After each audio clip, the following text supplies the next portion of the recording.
You can sew this mesh shirt that Sabrina Carpenter wore for $5. You might be thinking, I'm as dumb as Stormy's ex. I can't do that. But I'm going to show you that you can because it's only 4 pieces. Just copy these shapes I'm cutting out right there.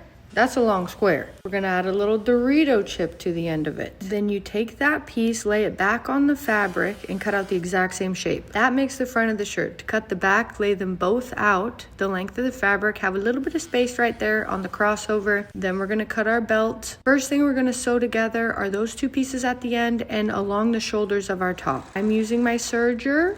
Even though I barely know her, you can use your sewing machine. Just whip out that Manuel and look up how to sew lightweight fabrics. Stretch. See, that's all sewn. The next thing we're gonna do is add a scrunch to that seam using some elastic. Here's what that looks like. Now we're gonna fold over our little Dorito chips and sew to finish the edge. Fold it over twice because it's a little thin. That might help. I did finish my edges to give it some structure. Now we're gonna sew these bat wings from right there to right there, and it's gonna leave a hole in the middle, and that hole you're gonna attach to your little belt, and you're gonna scrunch it up as you sew it.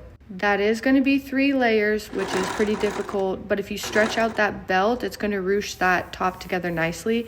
Then you fold over the bat wings, do the same straight stitch you did around the front, and look at how cute it is. If the cost of clothing is going up, you gotta learn how to get down on the sewing machine because we're broke.